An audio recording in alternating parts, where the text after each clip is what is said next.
লাগছে বরিশাল? খুব সুন্দর। বরিশাল শুধু নদীর শহর নয়, বাংলাদেশের লুকিয়ে থাকা একটি গল্প।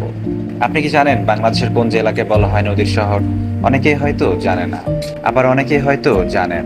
উত্তর হলো বরিশাল। কিন্তু বরিশাল কি শুধু নদীর জন্যই বিখ্যাত? না, বরিশাল মানেই নদী নয়।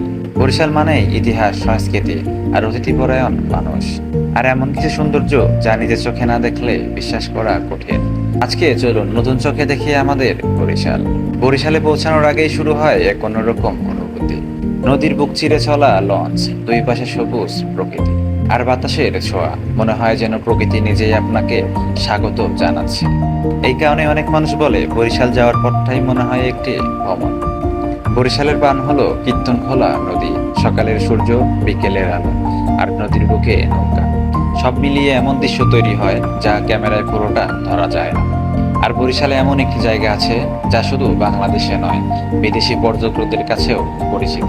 সেটা হলো ভাসমান পেয়ারা বাজার। নৌকার উপর পেয়ারা বিক্রি হচ্ছে, এক নৌকা থেকে আরেক নৌকায় মানুষ যাচ্ছে।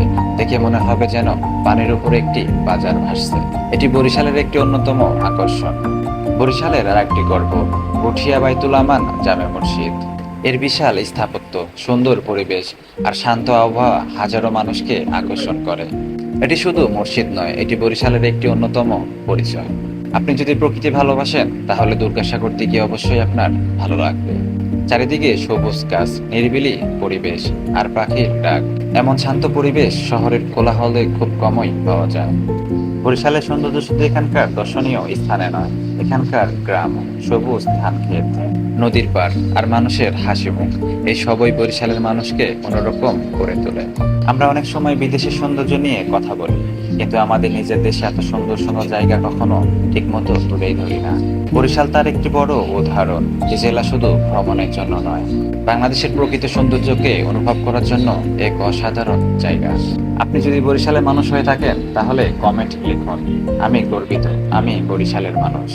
আর যদি কখনো বরিশাল গিয়ে থাকেন তাহলে কমেন্ট লিখুন কোন জায়গা আপনার সবচেয়ে বেশি ভালো লেগেছে।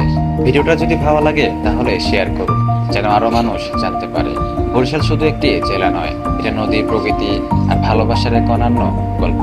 তো ভিডিওটা এই পর্যন্তই। সবাই ভালো থাকবেন, সুস্থ থাকবেন। আল্লাহ হাফেজ।